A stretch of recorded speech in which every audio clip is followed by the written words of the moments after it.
आज हम पढ़ेंगे क्लास 12th का चैप्टर फर्स्ट, मन के ईंटें, मन के तथा अस्थियाँ।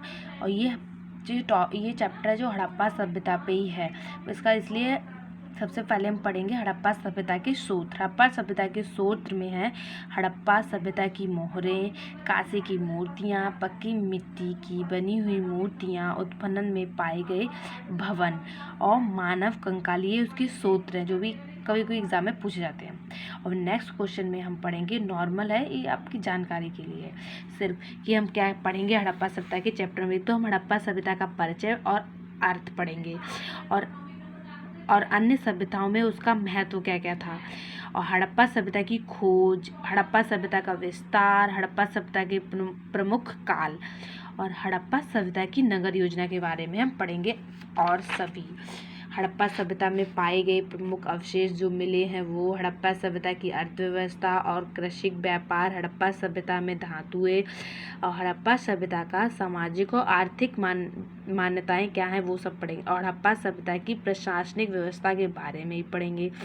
हड़प्पा सभ्यता के काल निर्धारित में इतिहासकारों का क्या मतभेद था। जो हड़प्पा सभ्यता में जो काल मिले उनमें इतिहासकारों के जो डिफरेंस व्यूज थे वो पढ़ेंगे। हड़प्पा सभ्यता का पतन।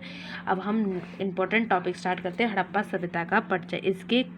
इसके कुछ स्थल राजस्थान में प्रवाह करने वाली लुप्त हो चुकी सरस्वती नदी के किनारे भी पाए गए हैं, इसलिए इसे सिंधु सभ्यता का नाम भी दिया जाता है। हम हड़प्पा सभ्यता को तीन नामों, एक तो हड़प्पा सभ्यता, सिंधु सभ्यता और सिंधु सरस्वती सभ्यता भी जानते हैं। और हड़प्पा सभ्यता का विस्तार है वो आधुनिक पाकिस्तान में लाहौर, मुल्तान, बलूचिस्तान तथा भारत में गुजरात है, पश्चिम राजस्थान है, हरियाणा है, पंजाब है, पश्चिमी उत्तर प्रदेश में पाए गए स्थान। और हड़प्पा सभ्यता में जो स्थल में निम्नलिखित उनके नाम ही हैं। एक तो हड़प्पा है, मोहनजोदड़ो है, चुंदड़ो है, कालीबंगन है, बनवाली है, लोथल है, रंगपुरी और ये सब। अब हम सबसे मोस्ट इम्पोर्टेंट जो एग्जाम में बार बार क्वेश्चन पूछा था वो है हड़प्पा सभ्यता की विशेषता। हड़प्पा सभ्यता की विशेषताओं में फर्स्ट है कांस्य युग सभ्यता, और फिर नगरीय सभ्यता। सेकंड पॉइंट है नगरीय सभ्यता।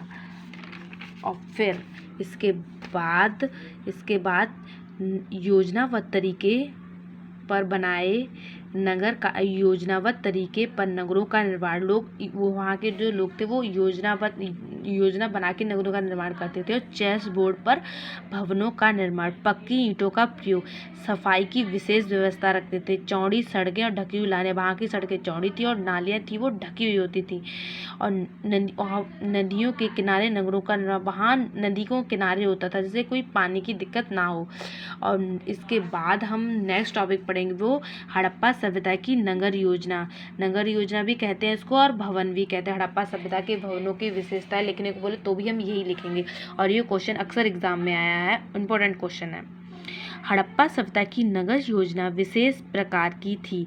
एक ऊंचे टीले पर दुर्ग या किले का निर्माण किया गया था जहां शासक वर्ग रहता था। निचले भाग में सम्मान लोगों के निवास स्थान थे। इनमें अनेक व्यवसायों से जुड़े लोग, लोहार, बढ़ई, सुनार, शिल्पकार, किसान आदि रहते थे। इनमें से हर व्यवसाय की गलियां अलग अलग थीं। मुर्दों को दफनाने का रिवाज था। और नगर योजना के अंतर्गत जो कब्रिस्तान थे वो नगर से बाहर नदी के किनारे बनाया गया था। भवनों का निर्माण आज की आधुनिक कॉलोनियों के स्वरूप चेसबोर्ड पर बनाए जाते थे, और जहां सड़कें एक दूसरे को समकोण पर काटती थी, वहाँ जो सड़कें थी एक दूसरे को क्रॉस काटती थी। सड़कें काफ़ी चौड़ी होती थी, दोनों किनारों पर पक्की ईंटों की नालियाँ बनाई जाती थी। सड़कें थी बहुत चौड़ी होती थी और जो दोनों साइड में थी तो नालियाँ बनाते थे पक्की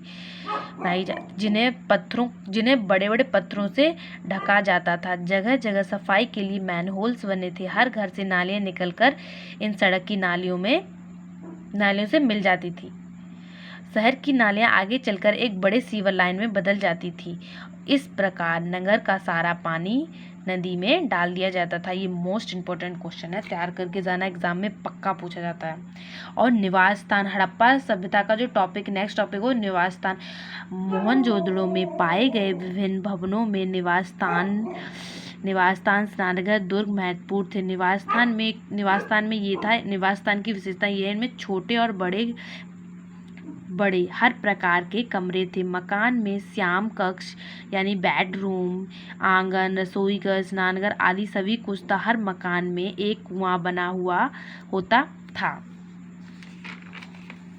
और रसोईघर और स्नानघर की नालियाँ सड़क की नालियों में मिल जाती थी। मकान में दरवाजे, खिड़कियाँ, ऊपरी मंजिल पर जाने के लिए सीढ़ियाँ सभी कुछ होता था। मुख्य द्वार जो था वो इस प्रकार बनाया जाता था कि सड़क से आंगन का भाग ना दिखे। आंगन, रसोईघर, स्नानघर का फर्श पक्की ईंटों का था।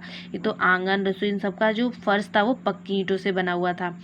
दरवाजे और खिड़कियां में लकड़ी का प्रयोग किया गया था, लेकिन दरवाजे और खिड़कियों में क्या था, लकड़ी के होंगे, इसीलिए आज ये पाए नहीं गए। और दरवाजों का जो साइज था वो 7x3 फीट का था, जो उनके ऊंचे कद को दर्शाता था, क्योंकि 7x3 फीट जो है वो साइज ऊंचा होता है, तो इससे उनके ऊंचे कद को दर्शाया गया है। अब हम नेक्स्ट पार्ट में पढ़ेंगे।